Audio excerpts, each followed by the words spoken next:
Honestly starting to hear some pretty concerning numbers regarding cattle loss, specifically maybe even some generational loss. What I mean by that. Fellowship in Laverne, Oklahoma is asking for prayers for 3 firefighters who got hurt battling the fire in Beaver County.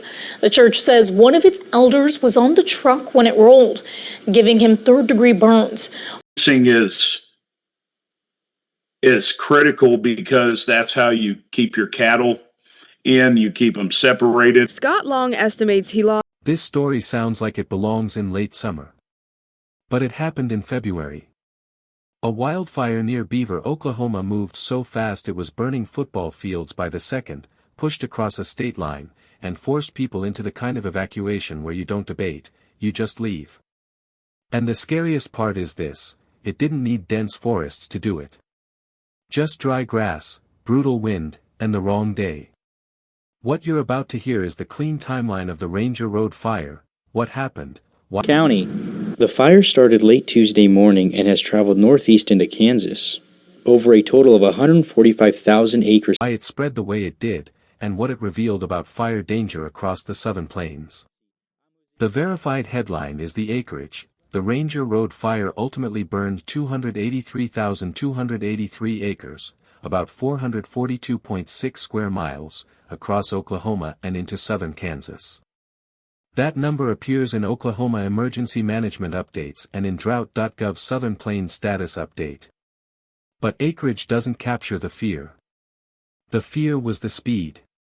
NASA reported that on February 17 the Ranger Road fire started shortly after. The fire in this region is largely under control, but as you can see behind me, to the south of Englewood, fires are still raging. I'm just outside of Englewood right now in noon near Beaver, Oklahoma, and by the evening it had already burned into Kansas and consumed an estimated 145,000 acres. That's not a fire growing. That's a fire sprinting. CNN described the first burst of extreme growth as happening in about 8 hours, so fast it averaged the equivalent of 3 to 4 football fields every second. Read that again, every second. So how does a fire do that? Because this wasn't a typical forest wildfire.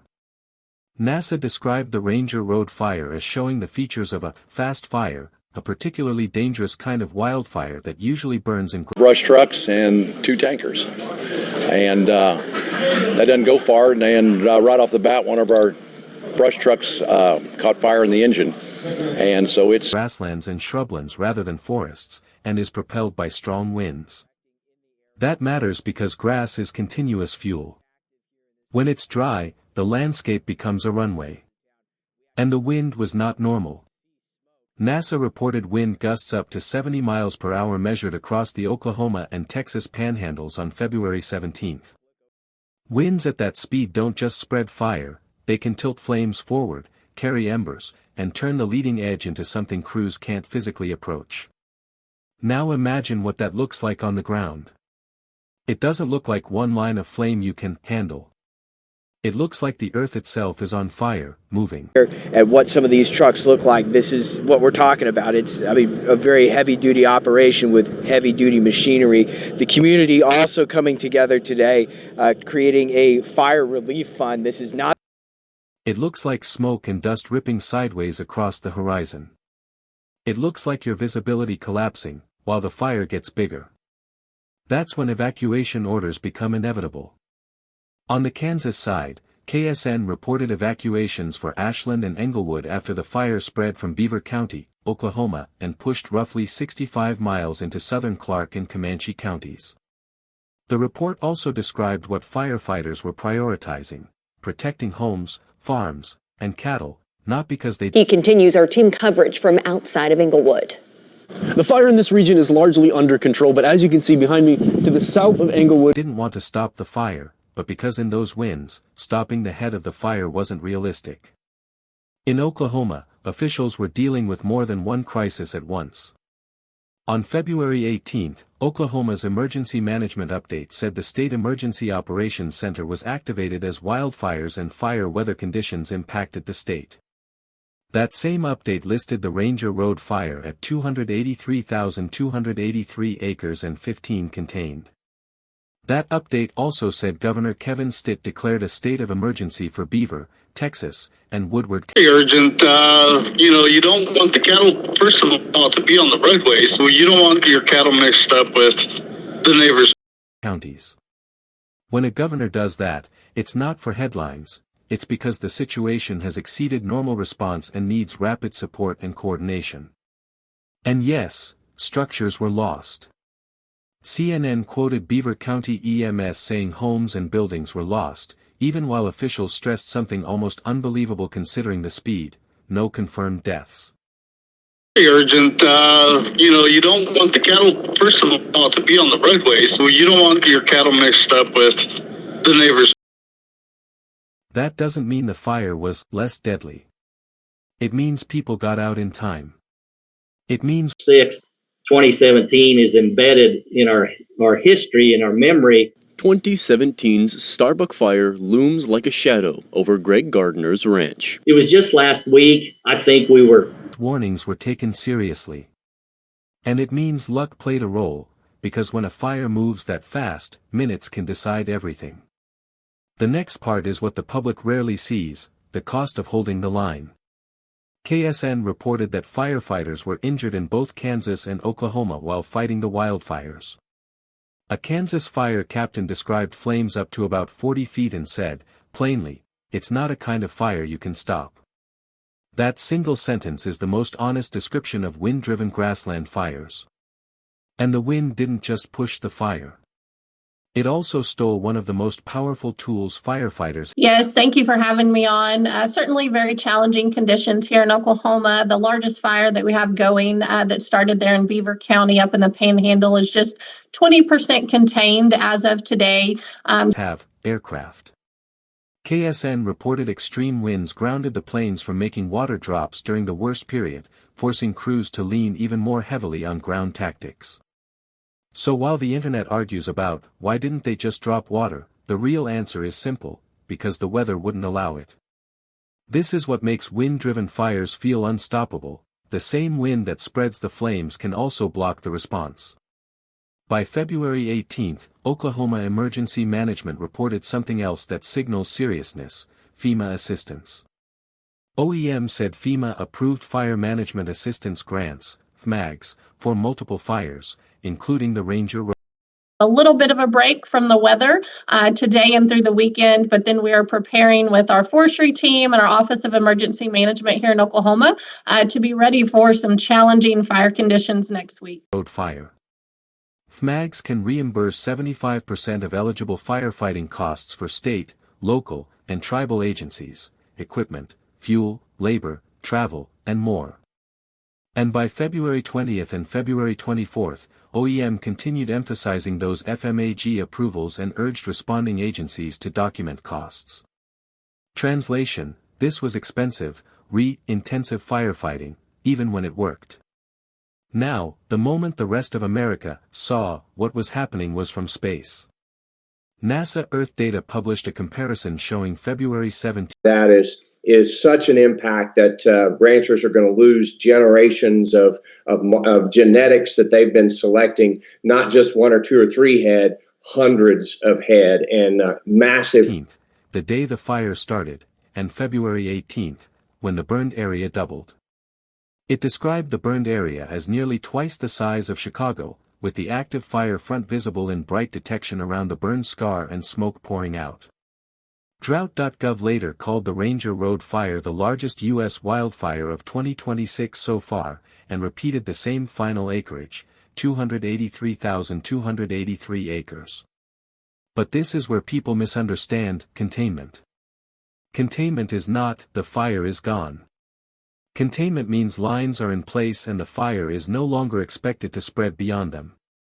The damage can still be total inside that footprint. The one thing we really need is for everybody to pray for some rain. The sand is really blowing out there in the Panhandle and Beaver County after the fire, so moisture is probably what everybody needs more than anything. Here's what the timeline looks like when you strip away the noise. The fire starts February 17th shortly after noon near Beaver, Oklahoma, and rapidly spreads into Kansas by evening, reaching an estimated 145,000 acres that same day per NASA.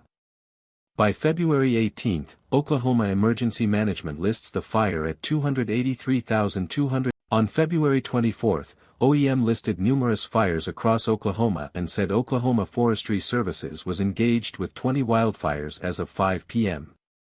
That's not a single incident problem, that's a regional fire weather problem.